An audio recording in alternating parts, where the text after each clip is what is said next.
Oi pessoal, nós somos da Escola de Cinema! No programa dessa semana você vai conhecer o artista e professor Tony Rabelo. Os programas dessa terceira temporada estão sendo produzidos em parceria com a Escola de Arte Carlão. Então curte, compartilha e fica aqui com a gente até o final.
Silêncio, vamos rodar. Luz, temos.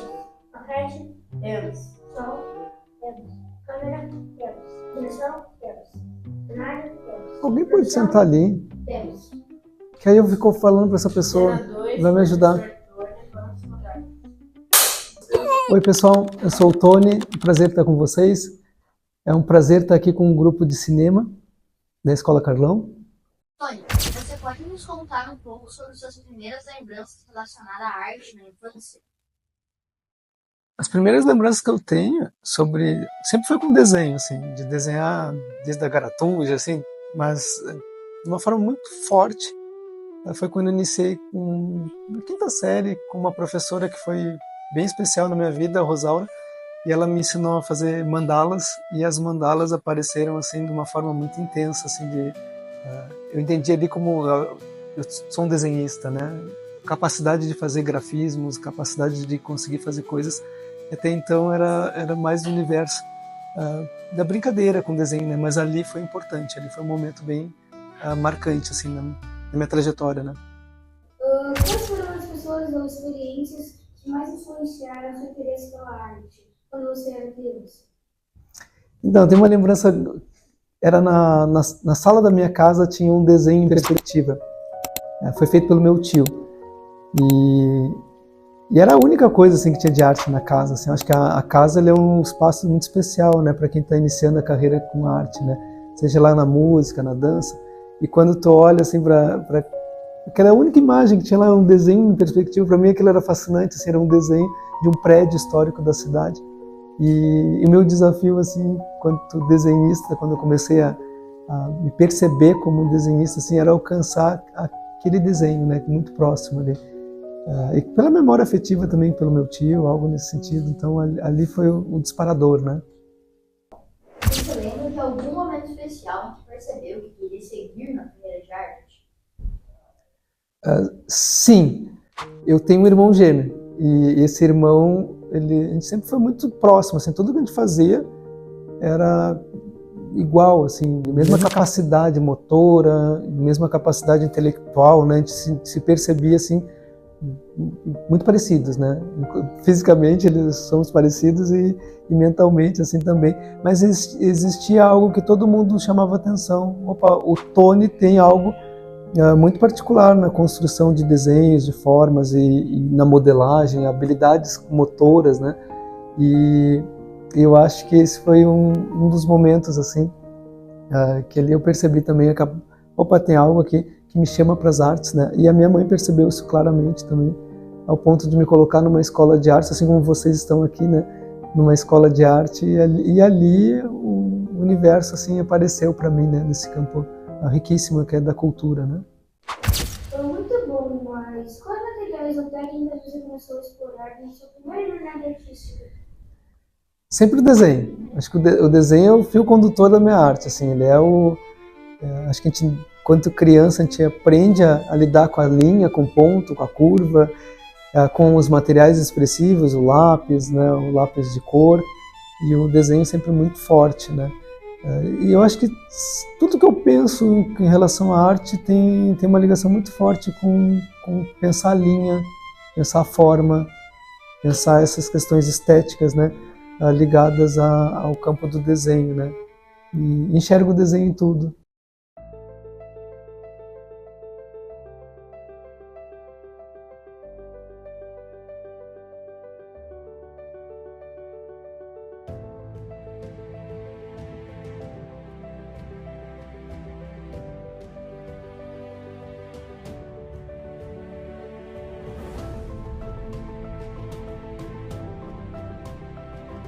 Tony Rabelo é um artista visual nascido em 1988 em Bagé, Rio Grande do Sul, atualmente residindo e trabalhando em Novo Hamburgo. Sua prática artística está centrada no campo expandido da gravura, com uma produção intensa desde o final dos anos 2010.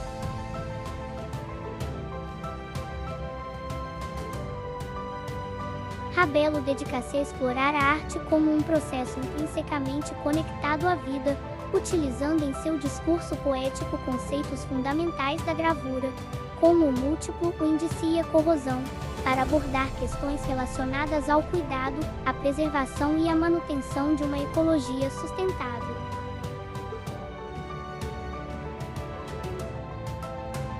Possui mestrado em Artes Visuais, Processos de Criação e Poéticas do Cotidiano pela Universidade Federal de Pelotas, especialização em Arteterapia pela Faculdade de Venda Nova do Imigrante e licenciatura em Artes Visuais pela Universidade Federal de Rio Grande.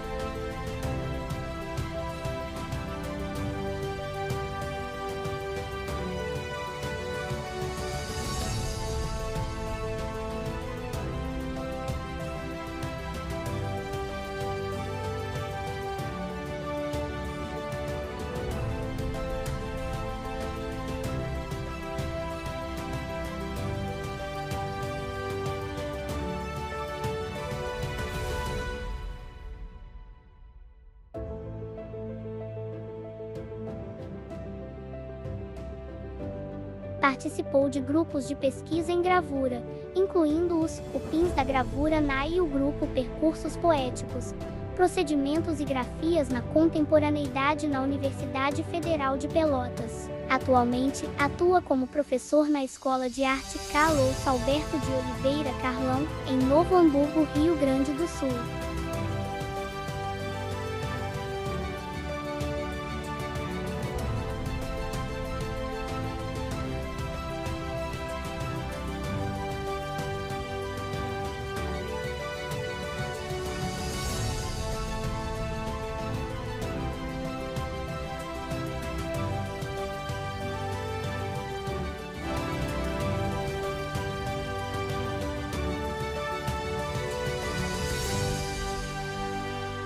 Você está assistindo a Escola de Cinema? Não saia daí!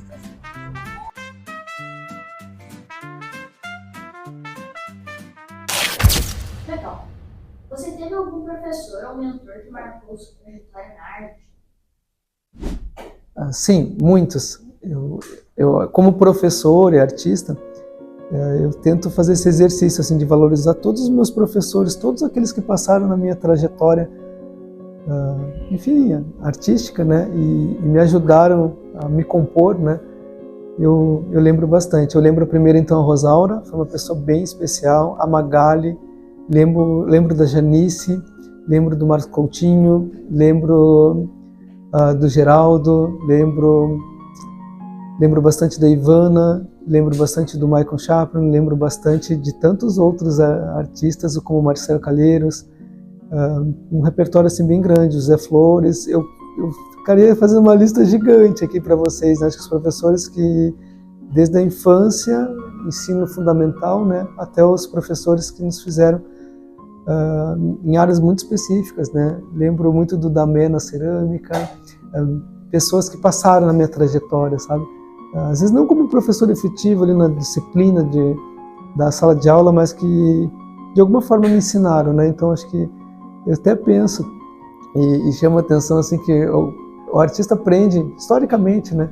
Ele aprende bebendo da fonte de outros artistas, né? Então acho que todos os artistas que passaram por mim, e aí faço essa homenagem a todos os artistas que a gente conversa, troca ideia, eles são nossos professores também, né?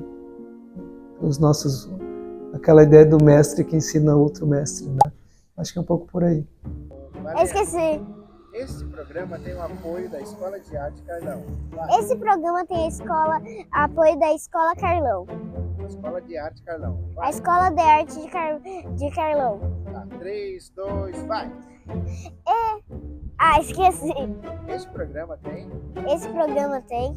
Não, mas olha pra cá. Esse programa tem o apoio da Escola de Arte Carlão. Esse programa tem apoio da Escola de Arte Escola de Arte de Arte. Carlão. De Carlão. Vai lá de novo. Esse programa tem apoio da Escola de Arte Carlão. Tá bom assim? Muito bom, gostei do Gaiosa. Quem é o próximo?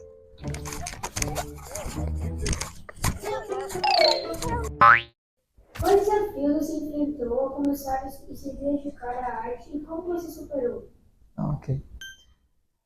Teve muitos desafios, né? Acho que o primeiro desafio é, depois que a gente frequenta os ateliês assim, de gravura, cerâmica, pintura, o primeiro desafio é tu criar esse ateliê na tua casa. Eu acho que esse é começa dessa forma, né?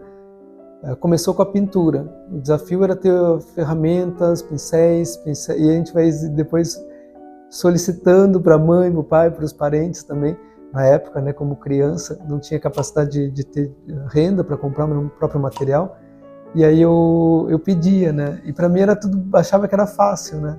Eu quero tela para pintar, e queria muita tela para pintar. E os meus pais sabiam que o quanto era caro também as telas e sempre me freavam, né? Sempre me deram materiais para produção, mas alguns materiais mais caros eu sentia que eles freavam assim, a minha produção, como uma pintura em tela. Quando eu comecei a trabalhar com a cerâmica, o uso de ferramentas e materiais um pouco mais elaborados. Na gravura, quando já adolescente, para a fase adulta, assim, né, 18, 19 anos ali, a gente já tinha acesso à gravura e sempre ficava perguntando assim, né? O meu sonho era ter um ateliê, né? Hoje, com 36 anos, que eu consegui montar o meu ateliê de gravura completo, com prensa, com tinta, então uma caminhada, né? E todas elas foram um grande desafio. Acho que montar o ateliê, acho que foi um grande desafio. Quais temas ou conceitos você gosta de explorar nas suas obras? É difícil falar de conceito assim na obra. Ele envolve muita pesquisa, né? E durante o mestrado foi o grande desafio assim de encontrar esse conceito. A gente chama de conceito operacional, né? Qual é esse conceito que te movimenta a produção, né? E nessa caminhada, num primeiro momento, assim, eu encontrei, como gravador, encontrei a palavra corrosão. A corrosão era algo que me botava em movimento. O que era ela para mim, né? Corroer, né? Corroer o material, gravar esse material, pressupõe um fenômeno físico e químico, e aquilo me colocava em relação, assim, tipo, tá, esse é um conceito.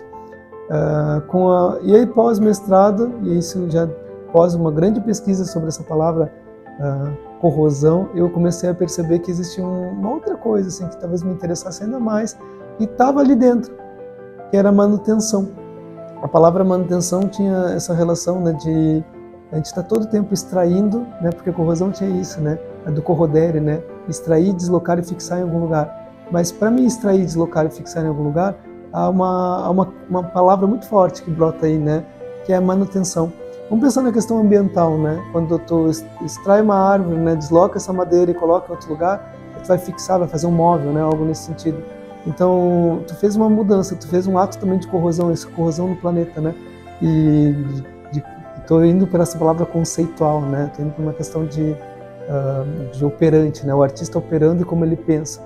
E então, brotou aí uma palavra ainda mais forte, né, que é a manutenção, é manter, né, como manter essa prática, né, eu estou extraindo algo vamos pensar o minério, estou extraindo o petróleo, e como manter uma prática de extração, né, ela tem que ser cíclica, tem que fazer o ciclo, né, se não faz o ciclo, algo está errado.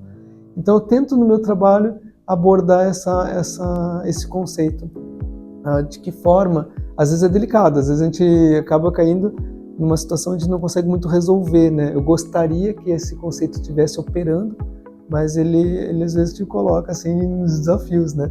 Será que essa obra tem essa lógica, né, de manutenção também? Mas a manutenção que eu falo é de uma manutenção de não só ambiental, mas uma manutenção mental e uma manutenção assim social, né? Nessas questões também de como a gente mantém a prática de professor, como a gente mantém a prática de ser um artista, e como porque o artista não vive sozinho, né? Eu faço uma produção, se eu não compartilho e essa obra não faz relação com o outro, não existe aí, né, uma manutenção dessa prática, né? Ela para ali, ela para no momento onde eu fiz a obra e ela foi para uma gaveta, foi para um espaço, meu quarto, ou foi para minha casa, ou foi para a casa de alguém, mas se ela não está circulando, se ela não está se a gente não dá manutenção à obra de arte, ela para, né? Eu digo assim, ela morre, assim, e isso é triste, né? Então manter algo vivo é bem importante. E quando eu falo manter algo vivo, estou falando também dessas questões bem conceitual, né? De o objeto, manter o objeto vivo, ou manter um desenho vivo, né? Como é manter um desenho vivo? Colocando ele, fazendo ele circular. Hoje, para vocês, é muito fácil a pensar que isso acontece de fato nas redes sociais, né? A gente desenha algo, coloca na mídia e está circulando. O meu vídeo agora vai circular, né? E esse circular é manutenção de um pensamento, né? Gravar é importante, né? A gente fala bastante isso no campo da gravura, né? Vocês estão gravando agora, né? O que é o ato de gravar, né? É ir pouco por aí, né? Dar manutenção para essas práticas, né?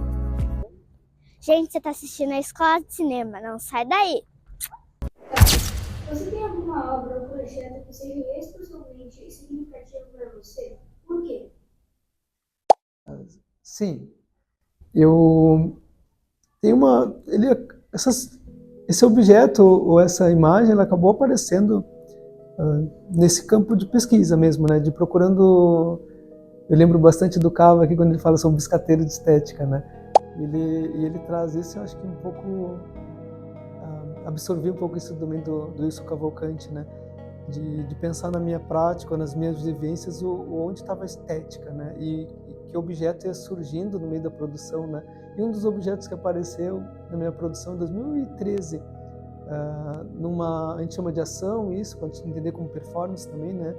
Eu instalei um ralo numa praia, a Praia do Cassino, e essa instalação de um ralo era um modo muito conceitual, né? Simplesmente dizendo assim, num contexto onde o humano e a cidade, né, a sociedade, ele despeja todos os seus líquidos, né? Todos os líquidos, né? Nessa praia, tudo que é bueiro, né, desloca, e as valetas, elas vão desembocando na praia, assim como é uma prática no Brasil inteiro, assim, de escoamento de resíduo humano, né, e vai para o mar. E inserir um ralo nessa praia seria deslocar, fazer o inverso, né, da manutenção para isso. O que seria fazer esse líquido voltar para essa sociedade e fazer com que ela pense um pouquinho como purificar, limpar ou lidar com seus próprios resíduos, né? E então foi isso, simplesmente instalei um ralo nessa praia.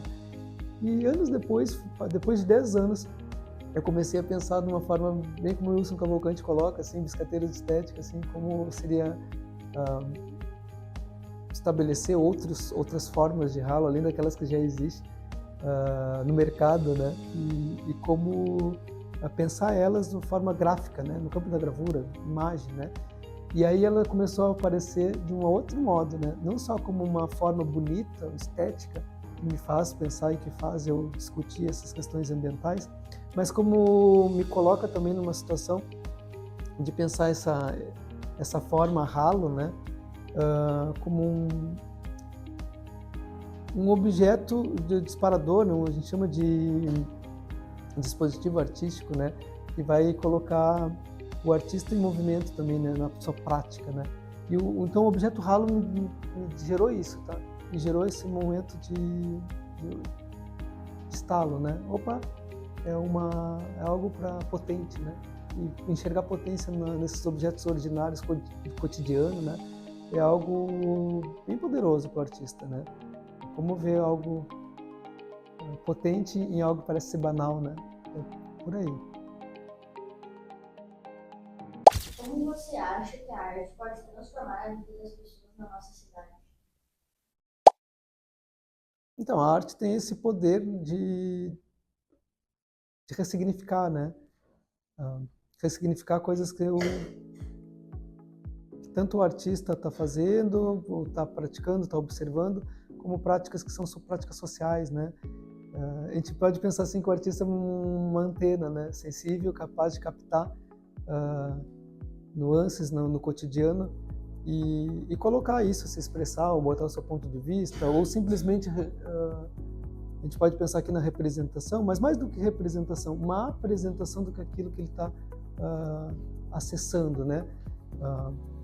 Através dos seus sentidos. E então, se a gente faz isso enquanto artista, quando a obra de arte ela surge para o outro, compartilhada, eu acho que nesse momento assim é uma entrega para a sociedade, para quem está espectador, né? Repensar coisas que estão acontecendo ou repensar aquilo que o artista está colocando, né? Na música isso fica muito claro, né? Quando um artista fala sobre algo que é um sentimento, as pessoas gostam de escutar aquilo porque talvez se identificam ou já sentiram aquilo e se colocam, né, num ato mais reflexivo da sua vida, né? Essas pausas, eu acho que está aí uma palavra potente, né? As pausas no cotidiano, né? A arte é capaz de pausar e te fazer pensar sobre coisas que talvez tu nem estava com disponibilidade ou com vontade de pensar. É mais fácil não pensar, né? Eu acho que um pouco dá para pensar dessa forma, né? Uma mensagem de incentivo você gostaria de deixar para os jovens artistas que ainda estão descobrindo o seu caminho? Eu acho que não abandona a arte que já está lá contigo, né? O que a gente chama de arte, né? A arte é uma invenção humana. E então a gente aprende, a gente conhece a arte através das vivências dos familiares, né? Dos rituais, dos hábitos. E isso é muito potente na infância, né? A gente cresce brincando e a arte é uma grande brincadeira. Olha aí o que eu estou falando. Ela é uma invenção humana. E se ela é uma invenção humana, ela tem um jogo, né? Tem um jogo de criação, de capacidade de entregar para o outro também, tá? Como tu faz isso, como tu lida com isso. Então, se a criança, e ela lida muito bem com esse repertório da brincadeira, do estar sensível, do estar percebendo tudo que está e estar aprendendo com tudo que está vivendo, é simplesmente permanecer com esse olhar e com essa postura. Um artista adulto, eu acho que é por dentro uma grande criança, capaz de ser sensível e estar com um olhar muito atento para perceber e aprender sempre, né? Eu acho que é um pouco por aí. A gente faz a obra e a gente nunca está satisfeito. Em algum momento a gente sente satisfação por finalizar a obra, legal, seja uma música, seja uma dança, um espetáculo, mas enquanto artista a gente quer aprender mais. E isso nos move a criar mais, a fazer outras coisas, a fazer mais coisas. Então, assim, é uma criança, né? A gente se coloca como essa alma de criança, assim. Isso para mim, né? Eu acho que para a maioria dos artistas. Qual é a maior esperança para o futuro curte uma arte em Novo Hamburgo? A cidade de Novo Hamburgo, ela tem eu acho que por uma questão histórica, né? É uma cidade jovem, eu enxergo isso, uma cidade jovem que tem e herda, né, heranças muito fortes, né, da cultura alemã e que está aberta também, acho que nesse sentido de ser uma cidade para imigrantes, né? Existe também esse acolhimento para novos imigrantes, né? E isso torna, acho que talvez a cidade de Novo Hamburgo capaz, né? E espero isso, capaz de lidar com muita potência, né? Potência cultural. Então, espero que eu acho que a cidade tenha esse olhar também atento para a parte da cultura e da arte, de promoção, de promover isso, né? Promover a cultura alemã, promover a cultura de novos imigrantes, promover o que a gente considera hoje, entende como arte, dentro da cidade, né? A cultura pop até a cultura erudita, né? Então, espero isso, né? Professor Tony, a gente agradece pelo seu tempo, pelo seu carinho de ficar aqui com a gente e dar atenção para nossa turma. Muito obrigada. Palmas para o professor Tony, gente!